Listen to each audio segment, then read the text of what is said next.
Hi everyone, this is Jen with First Step Nutrition, and this week I've been preparing for a segment on global Calgary for this coming Friday morning to do with decreasing sugary drink intake for kids. So I thought I'd jump on live today to kind of do an extended version, more casual version of that for a bit of practice and to see if you guys had any other ideas for me too. So, kids and sugary drinks. It's summer, they're out of school, it's hot out, and kids are looking for something tasty to quench their thirst. And unfortunately, sugar sweetened beverages are so easy to find, they're everywhere, they're cheap, and they're heavily marketed to kids. So in Canada, the average 9 to 18-year-old child consumes 2.5 cups of sugar sweetened beverage a day, which is about the size of this Powerade. So my kids are no different. I know my 10-year-old son loves his pop for sure. But why is this a concern? So the World Health Organization recommends that less than 10% of our daily energy come from sugar calories. So in a 2,000 calorie diet, that's maximum about 12 teaspoons per day. I can think of a teaspoon like one of these little sugar cubes. So 12 max a day of these little sugar cubes of added sugar in our diet. And this bottle of Pepsi here, it's hard to even find the cans now. The bottles, 591 ml bottles, are everywhere, contains 17 teaspoons. So 17 of these little sugar cubes, which is far over the maximum that the World Health Organization recommends.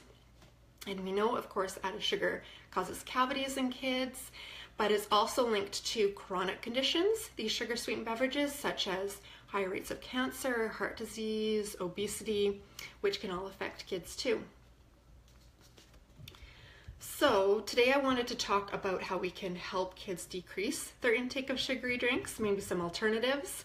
But to start with, maybe a bit of a higher level from the government level. So federally, the government's moving towards restricting food and beverage marketing towards children, which is a good move because currently kids see about 25 million food ads a year and 90% of them are for junk food. So that restriction will help. And then here in Alberta or provincially, something that might work out well is a levy or a tax on sugar sweetened beverages. So certain states in the US, Mexico have done this. It's gaining momentum around the world, and for a few reasons. One, increasing the prices of these really cheap drinks decreases the amount people buy. So they start drinking a bit less once they're more expensive. And then you're taking in a bunch of tax money, and perhaps the government could use all that tax money for, say, health promotion activities for children or something like that. And then at home, there are a few things we can do. So have the lower sugar drinks easily available, ready for your kids to grab. Have them pick out their favorite water bottle, one that's easy for them to drink. My kids like those, I think it's Contigo with the straw. Take that with you everywhere. You can buy a lot of cool infuser, both bottles now too, or whole pitchers. And you can fill these with any kind of fruit, like citrus fruit would work well, or a lot of people do like cucumber or mint, just to infuse a little bit of natural flavor into your water. And I love these soda waters. So now it's easy to find flavored soda water, but there's no artificial sweetener, there's no sugar in them at all. If your kid gets used to drinking these, then maybe pop will taste a little bit too sweet for them. Keep a pitcher of water, in the fridge if your kids like really cold water. I made these little ice cubes, so I put some Saskatoon berries in them so you can throw any kind of berry into your ice cubes to add a little bit of fun, a little bit of color, a little bit of flavor to your water at home. Coconut milk or coconut water isn't a bad choice. So it does have some natural sugar. What is this? 11 grams per the whole can, but that's, fairly low compared to this Pepsi, which has 69 grams for the whole can.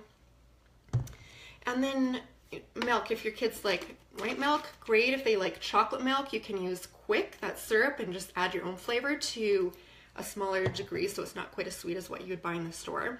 Same with iced tea. If you make it at home, you can make it with far less sugar than the store-bought iced tea would have. So if you guys have any other ideas of lower sugar drinks that you or your kids like to have, please post that below. I would love to hear it.